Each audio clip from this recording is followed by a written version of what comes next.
Did you know that Alchemist Accelerator can operate a program for you? Welcome to Innovators Inside, the podcast for people working in corporate and government innovation. Brought to you by Alchemist X, the corporate services division of Alchemist Accelerator. Here you'll follow me, Rachel Chalmers, head of Alchemist X, as I talk to the industry's highest achievers and most compelling thought leaders. These are fly-on-the-wall conversations with leading practitioners in the field. They'll share their lessons learned so that you don't have to go through the painful experiences that they did. So sit back, relax, and get ready to level up.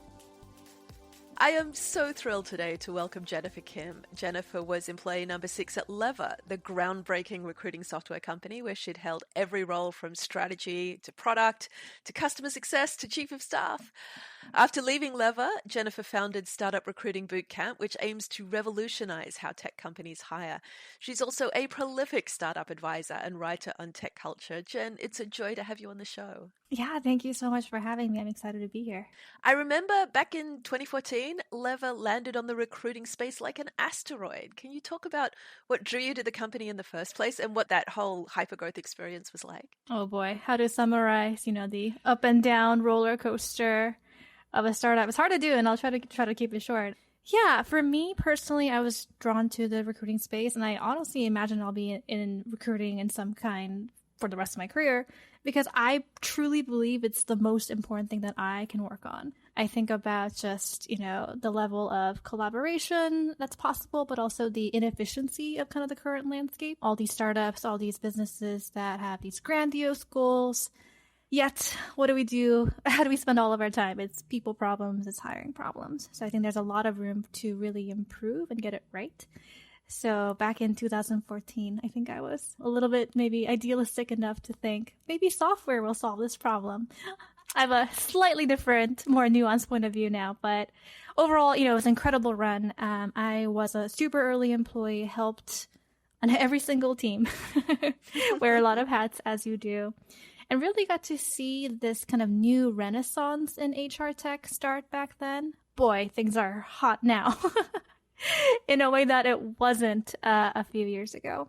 It's something that, not only just kind of on the growth and business side, it was an incredible experience that I wish everyone could, get a taste of at least. But for me personally, it was a huge personal growth, the professional confidence that I got from it, the impact that I got to feel of it. I think that's what makes me such an enthusiast for startups and people management, culture, all that good stuff today. Well, that's a credit to the founders, because a lot of people who have been through that exact kind of hypergrowth experience walk away from it damaged and bitter, because the downsides of the roller coaster can be very down. Can you talk about how they managed to navigate some of those pitfalls? For sure. I mean, I know it's one of those, there's just a survivor bias in when we talk about startup lore, right? Like, it's so easy for us to talk about the ones that succeeded, the ones that reached a certain valuation milestone, and vast majority, might not be the case.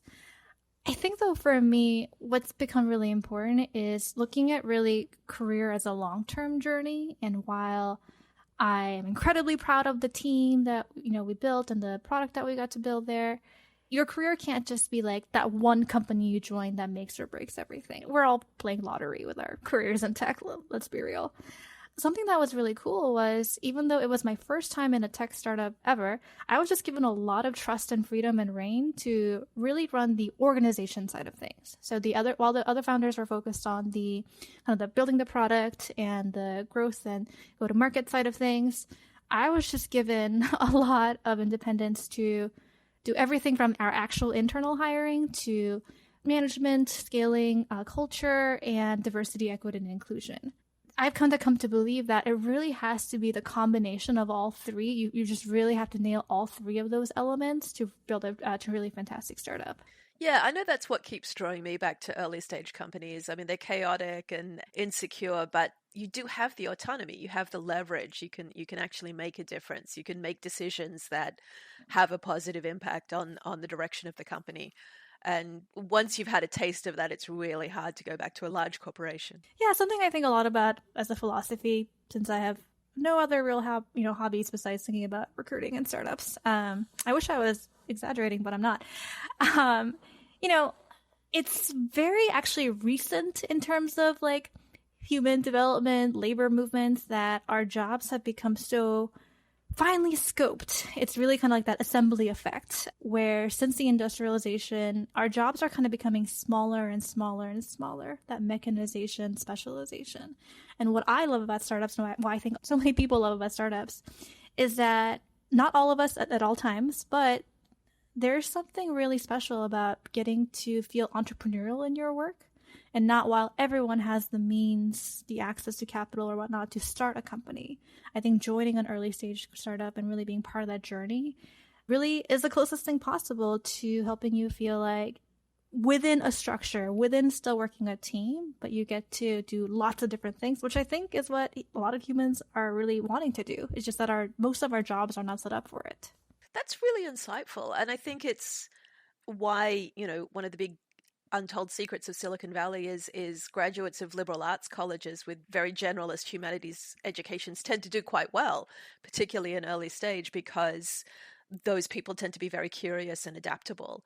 But what you're talking about is a little bit the flip side. There's something really satisfying if you are one of those curious people in getting to satisfy that curiosity in more than one specific domain. There's a reason, I think, especially with younger generations, we're seeing this huge trend toward kind of rejection of the corporate life and more towards whether it's the creator route or some kind of entrepreneurial. I actually have a much younger sister who is a 21-year-old. She's in college. So she tells me about all the trends that are kind of going on, whether it's drop shipping or, really just random arbitrage opportunities that are really appealing to students because for them, the alternative of that droning, corporate, never-ending, sit at a desk, do work that you don't believe in, make somebody else rich, just isn't appealing as it used to be. Well, maybe it never was. So I really think that, kind of coming back to full circle, why I really care about this work is that startups have this opportunity to really understand that about workers and provide working environments, assemble teams that, here, come work with us instead and let's have our goals aligned so we can both win. And it doesn't just have to be this, one or the other. Like either you'd like take this like huge risk and kind of go like full hustle culture, this like endless entrepreneurship route, which is, great in some ways, but also very, very difficult path. Or the alternative is you're a corporate drone forever. Yeah. It would be nice if there was some way to do meaningful work and have that autonomy without, continually dangling over the precipice of precarity. I like your platform. I wish to subscribe to your newsletter. Subscribe to my brain. I'm on Twitter. That's what that's for.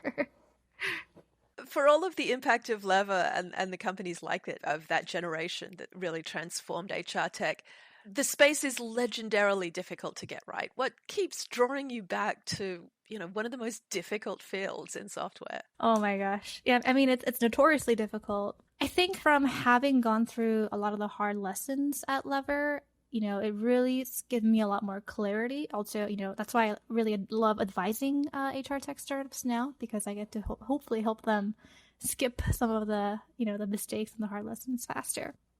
Just a couple generations ago when Silicon Valley was just really emerging, it was really all about the tech. If you have the means to build something, you can make a ton of money, you have a ton of impact. And then we realized, okay, it's not just having the product. It doesn't necessarily sell itself, especially if you're in a competitive market. Sales, there's a lot of value in it. There's actually a lot of educational and organizational challenges to navigate through. So I think maybe, let's say, 10, 15 years ago, one generation ago, that's when investors, kind of the startup ecosystem, really started focusing on, we need to train up our, let's say, founders from technical backgrounds on our sales and business skills as well. I think we're at the kind of the precipice of this new focus coming that's really around people, organizations, management. It's so funny because whether it's investors or all these kind of industry leaders that came up 20, 30 years ago, they might not actually have necessarily the skill set required for this work because they came up in a generation where this work wasn't necessary to actually build a successful company. But because of, the gifts of the internet, we have competitions in a way that's sprouting up in ways that we just couldn't have ever predicted. So really what's becoming an advantage is, can you hire the right talent? Can you actually retain them in this competitive market, in this very fast moving world? Can you actually assemble the team that's able to see around corners, bring different strengths, pivot as necessary? All of these are people challenges. And to me, that we're never going to be able to solve for it perfectly because humans are inherently messy and there's no way we can automate, all of this. But there are lots of ways that we can definitely make an improvements around just some basic standards that we seem to be struggling with to this day. I honestly couldn't agree more. My 3 unicorns that I was lucky to invest in were all founded by women, and 2 in particular, Launch Darkly and Honeycomb, have really consistently led with diversity because it lets them see around corners. And that even trickles down into the kinds of software that they're building. Launch Darkly makes it so that if you make a mistake in a code rollout and it brings the website down, you can just roll it back. It's incredibly forgiving software. Honeycomb builds observability, which is about seeing things in multiple dimensions and being able to ask questions from multiple points of view. So the character of the leaders and the designers expresses that breadth both in the technical implementation and in the team they put together around it. And that's what has made them so successful. Yeah, that's really interesting. And I would imagine that, that pattern that you're seeing, we're only going to see it grow larger from here. Diversity, equity, and inclusion is another topic I can go on for hours.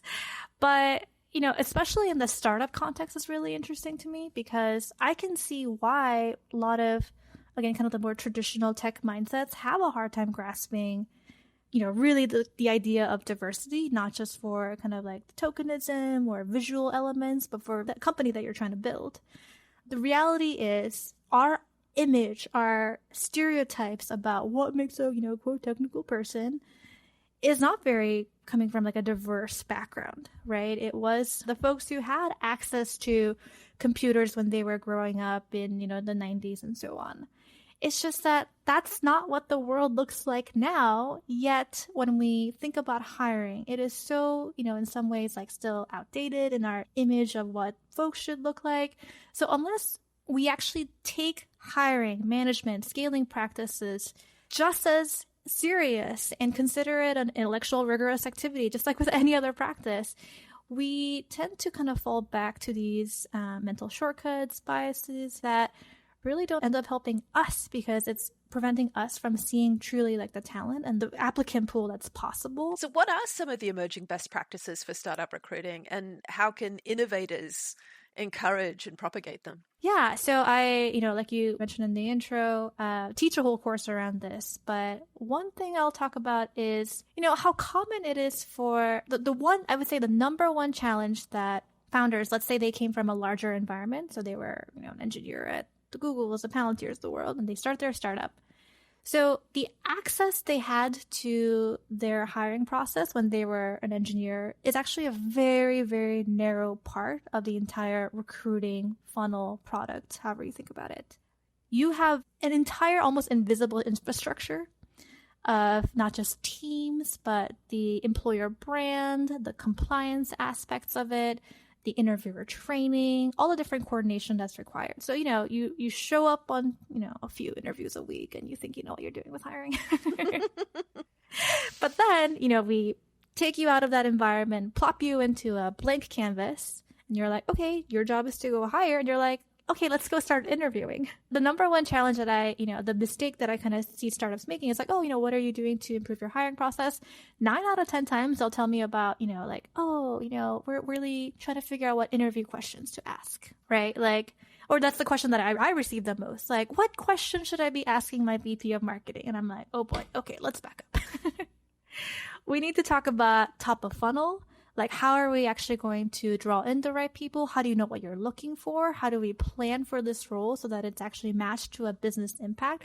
That's another really key point. Every role that you should bring on should be clearly tied to defined business outcomes and goals. And of course, there's going to be, room for updates and change and conversation. But if you as a startup don't define roles, oh boy, disaster abound.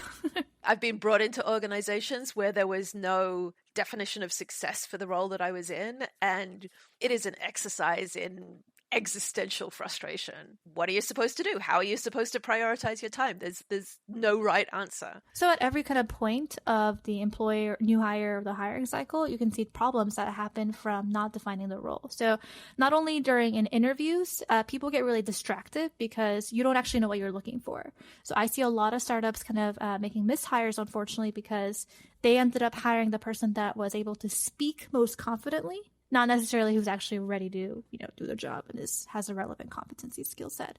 And like you mentioned, even after someone joins, somehow you even miraculously hire the right person, there's no onboarding, there's no management. So they're just kind of, you're spending a lot of money and salary and a lot of runway for them to feel very well, what am I actually supposed to be doing with my time?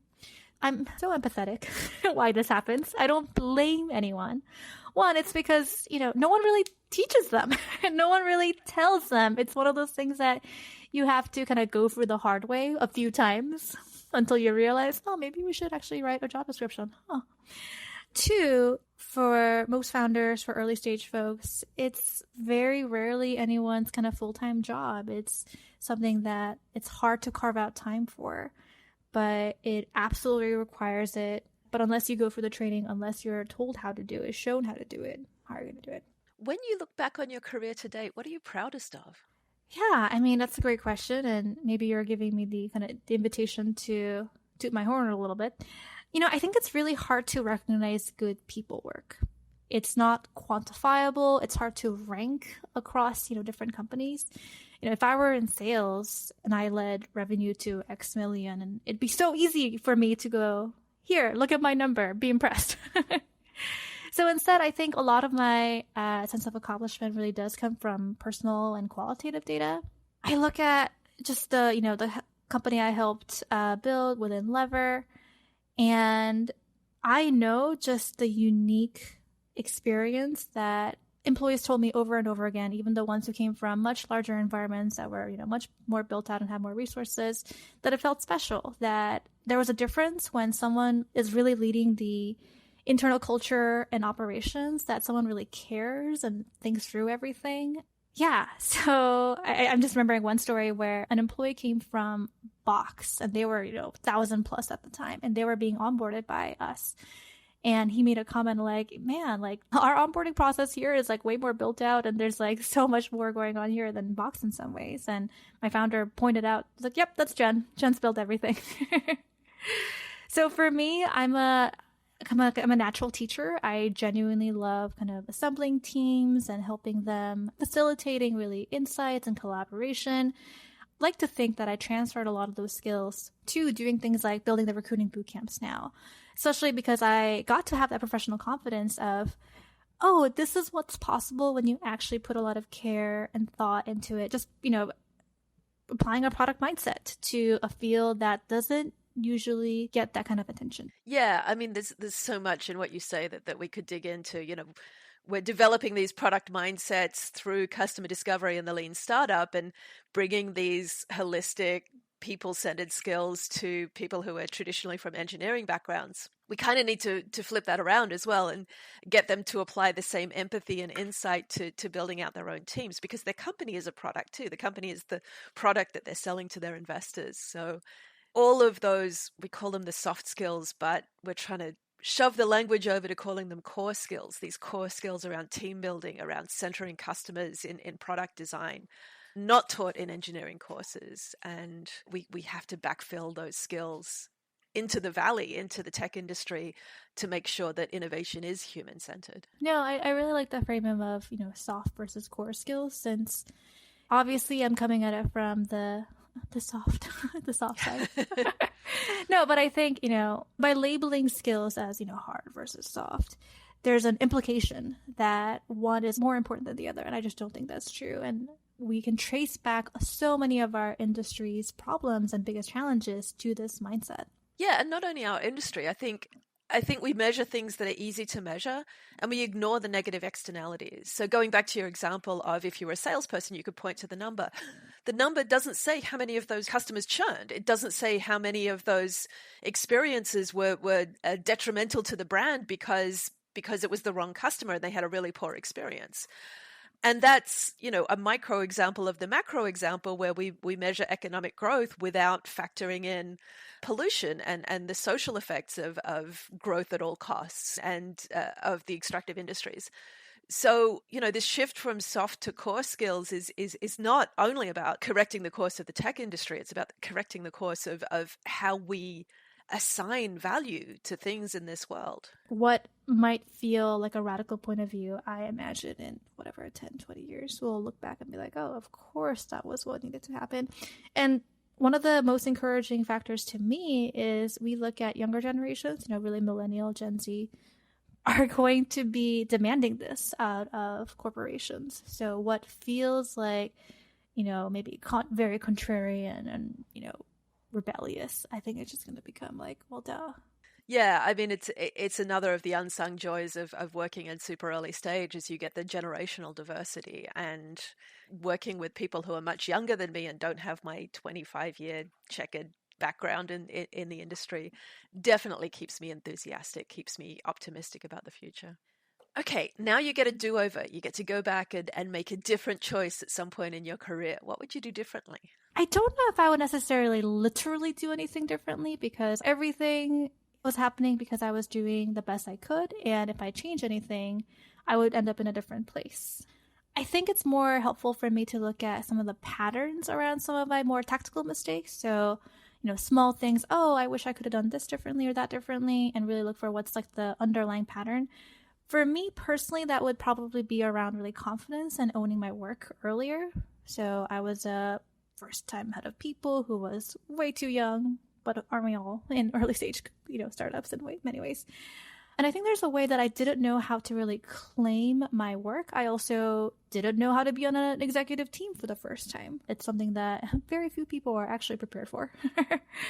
And what to do with that kind of power when all of a sudden you're, for a long time you're working with just what feels like friends, 20 people sitting around a conference table, to like, oh gosh, we're a real company with layers and titles and new people coming in all the time. So there's a way that I, for I'm sure many reasons, whether it's personality, the fact that I'm a woman of color, so many things, I'm an immigrant, didn't really know how to claim a leadership spot in a way that I would do very differently now. I was sometimes kind of a little too eager to hide behind the spotlight, let others present my work. And, I think a lot of that makes sense, because this is why we talk about how important representation is in the diversity, equity, and inclusion sense. I think there's a way that I just haven't known a ton of leaders who look like me, whose also styles align with mine. So I didn't know what it really meant to step up and do my work in a way that's not just, I'm proud of it, but here's how I can show it to really supercharge my own work. You touch on another really subtle point there. It's really hard and also completely essential to find a model of leadership that is natural to how we relate in the world, and yet impactful and also recognized as impactful. It's a hard needle to thread. Yeah, ever-going journey for sure. And that's why I continue to be so passionate about diversity, equity, and inclusion. Again, not just for the, it's been proven over and over again, it's good for business, but the impact that it has us on individuals and communities. I've got a shout out here to Mythic Quest. I don't know if you've seen it. It's a show on Apple TV, but it's set in a game studio. And there's a character in it who's played by an Australian actress who's a woman of color. And it's probably the only time I've seen that specific journey, a person stepping up into her leadership role and finding the style that suits her, portrayed in a way that's really recognizable. I think you'd really dig it. It's a very funny show. Very cool. Yeah, I'll check it out. How would you distill all of this experience into one or two lessons for our listeners? I think a lot about advice as someone who, whether I'm qualified or not, dole it out in my writing, on Twitter and so on. But I do think advice and lessons are so personal. The context really matters. So whatever I say might not be right for anyone, but if I reach a handful of people for whom that really resonates, all the better. So I would say the two kind of lessons for me are, one is, even in the most high profile, high powered companies, all the hype and positions and titles, everyone is a human. There was a way that when I was younger, I didn't know that the relationship with power, how you attain it, how you maintain it. It's a really personal experience for everyone, that it's very much a journey. And there are folks who really take that seriously and kind of constantly do that introspection, adjustment as they go. And then there are people who just assert their power because they can. And that's often what creates for very toxic and even maybe like abusive work environments. Yeah, I just didn't know when I was young. I don't think you do actually when you're young, how to distinguish that. It's so easy to assume, oh, this person has this title in this company, they must know X or they must be able to do Y. That's not necessarily true. Maybe the biggest concrete example of this is before startups, I worked at the Stanford Business School for about a year. And while I had a really wonderful experience, really getting exposed to so many things I didn't have at the time, probably the biggest thing that I learned was really around that even Stanford MBAs, for whom I thought before I started that job were kind of like a different species of me, because I didn't grow up with these folks. You know, I didn't know people who went to Harvard. So when I was there, I remember first being very intimidated, like, oh, these people are like so important and serious. And then a few months in, we realized like, oh, these are just regular people. For many of whom, don't get me wrong, were incredibly talented and brilliant, and I'm sure going to be ruling the world. But also, there were plenty for whom I could say, how do I put this in a nice way? Oh, your parents had a lot of money. Room for growth. Right. Like, oh, I can see how you got here. And if I had certain access, you know, and had different choices and guidance, I can see I could have ended up here too, which is that we had different, you know, life paths. So I think that's really what gave me a lot of confidence around I can take a lot more risk in my career that I didn't know was possible at the time, because everyone is human. Everyone, you know, we're all just actually big adult babies walking around trying our best all the time. When we talk about diversity, I think it's easy to gloss over what actually it is that diverse teams bring to the table that homogeneous teams don't have. And I think it ties back to what you were saying about power. If you've never had power exercised against you in an arbitrary way, you don't know to be careful about how you exercise power. If you've had, you know, a dream run through a prep school to Stanford to a really great job in industry, you cannot really understand how power is weaponized. When I talk to founders who grew up on the streets of Oakland, they know that intimately. They see every potential abuse of an algorithm, of an approach. And that is concretely the perspective that is needed on teams that are making these kinds of decisions and is needed as we think about how humans exercise power going forward. Wow, yeah. Really interesting. I do think we're in like a cultural shift about it too, in that power as a language is becoming a little bit more mainstream. I mean, what is anything that we're talking about in, you know, the political landscape right now, but really about power and who's been allowed to have it, who's had access to it. And now that the world is opened up in ways that are truly bonkers, if we like actually stop and think about it, what do we do in this messy transition? So yeah, that's really, really interesting. And this is what's fascinating to me, just to take a slight tangent, about the resurgence of traditional ecological knowledge, because you look at the work of people like Suzanne Simard talking about the wood wide web and these mycological networks that underpin heterogeneous forests. You know, that work reflects what Indigenous people already knew about the interrelationship between entities in our ecosystems. So we can pursue these destructive monocultures where the soil gets less and less fertile every year, or we can explore this heterogeneity. And it's not just a metaphor, it's literally a description of how ecosystems work. Yeah, that's so fascinating, especially how more of these ideas will become, I would hope, integrated into the business world, because right now they might feel a little bit out there, but clearly it's not working in a way that is just not sustainable. Speaking of sustainability, how do you avoid burnout? This is another topic that I thought a lot about, and I do appreciate the opportunity to talk about it because I'm also fairly open about having burnt out really, really brutally a few years ago, to the point that I really felt like my brain was broken. It felt like I was going to be forever broken. And now that I'm a few years out, I truly can say that I am, you know, thriving and recovered in a way that I didn't know was possible. And I'm actually even better than how I started, because that burnout was an opportunity for me to really dig into previous patterns that I wasn't looking at, you know, really invest in tools like therapy and self-care. So yeah, much easier on this side of burnout, but I have a lot of empathy for folks who are going through it, have been in it for a long time. So maybe that's kind of the first thing, a very kind of simple, like, it gets better. Because I think the thing about burnout is when you're in it, like, it really feels like you might be in it forever. And I was in that state for a long time. And, if it helps for anyone to hear that, like, you will get out of this. It's not going to feel like this forever. It definitely does feel like it, but I promise it will not. I think there's a few things we can go down here. They were the biggest lessons for me from both my experience, but also talking to a lot of people who haven't gone through burnout.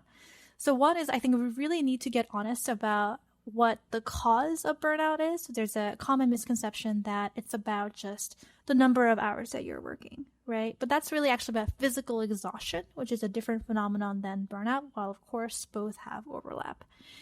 Burnout is more about, it's definitely got a lot more emotional factors tied into it, where it's when something's not working, but you keep pouring from an empty cup. When you are a very competent person who is used to fixing problems and you're in some kind of environment where it's not actually more of your energy that needs, it's just you can't fix it, but you keep trying, which is why you get burnt out. There's pressure that gets built up that takes a long time afterwards to unwind yourself from. So I do think common understanding around this is going to be really important, because sometimes I hear advice around like, oh, I'm burnt out, or that means I should take 2 weeks off, and you're surprised when it doesn't solve your problems immediately, unfortunately. One of the biggest things that I worked on in the last few years is really with my relationship with rest. It was something that was foreign to me as a, self-identified, very hard worker who was always go, go, go, on and on. But really recognizing that that is not how humans run, and we are not machines. We need periods of rest. It wasn't healthy for me or really for anyone to have our brains go as much as we are going. So even to this day, I sometimes find something in me will feel guilty about taking rest or, pushing off things when I know it's right. But really observing that in myself, recognizing that pattern, and building a new relationship with rest has been super, super key. And then 3, the last element I would say is around just community and finding environments, work that does align with your values. So I've been working for myself in the last few years, ever since I kind of went like the startup advisor route. The primary reason was because I wanted to work with lots of startups instead of just one and really prove up my thesis. But the second element really has been the freedom and the choice to choose who I want to work with and what kind of work I want to do. And it's something that I feel so privileged to do. My job is to be myself and find others who align with my values. And I think that's probably been a really huge contributor to not burning out again. Since having been burnt out, I have I'm at risk for more episodes of it. So I definitely, of course, find myself in coming up again in small ways. But whenever I come back to values, am I working with who I want to work with? Do I need to turn down this client? Do I need to fire this client? But also finding mentorship, support from folks who are on similar values-aligned journeys always helps me ground myself back. That is really good advice. Thank you. Again, whoever I can reach and help wherever they are in their journey makes me really happy. Speaking of, what is the best way for our listeners to connect with you or to follow your work? Yeah, as mentioned, I'm quite a prolific writer on both LinkedIn and Twitter. I'm at Jen is Typing. And yeah, I like to write about not just more the practical elements of my work, which might be hiring tips, management, diversity, equity, and inclusion. But some of the best feedback I get around is really about tech culture and kind of the more human elements. So I feel very lucky to get a lot of DMs and emails from, especially young folks, especially really the Gen Z who reach out. They appreciate the way I talk about working and surviving in tech. That can be a little bit rare. So I very much enjoy part of that work, and hopefully maybe we'll write a book someday about it. I would be the first in line to buy it. Oh. What does the future look like for you, both personally and as you look at our industry? I feel very privileged to get to say this, but I'm really, really enjoying what I am doing now. There's again that practical element of meeting companies where their immediate needs are, which is around hiring. So I get to run these boot camps a few times a year, really build a community experience, impart my knowledge, but also learn from them. I love doing kind of like the executive coaching element of my work because it helps me feel really grounded to individuals that I think are also very representative of the industry. So I just absolutely adore the founders, heads of people that I work with. Don't tell them that. I'm trying to keep it cool.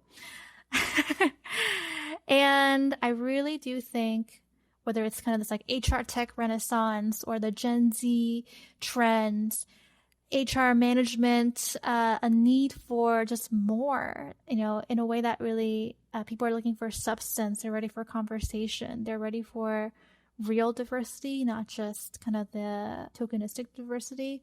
I feel like we're just at a really interesting point in our industry right now. And in the meantime, I just plan on posting sassy tweets and throwing a lot of shade and growing a community so that maybe we can start to take over for real when the time is right. Oh, I just revealed my secret plans. I am completely on board. Is there anything else I should have asked you? Yeah, no, I think that was it. I just really enjoyed this conversation so much. Jen, it's been an absolute delight. I hope we can have you on again sometime in the future. It's so great getting to reconnect with you, Rachel. And yeah, thank you so much for the platform. This has been Alchemist X Innovators Inside. You can find the transcript of this conversation plus links to whatever books, articles, TV shows, and apps we talked about on our blog. And stay connected by following us on Instagram, Twitter, Facebook, and LinkedIn. If you found the podcast valuable, feel free to share or tell your colleagues. We love hearing from you. Send us your comments, feedback, suggestions for future guests, or just say hi by emailing us at innovators@alchemistaccelerator.com.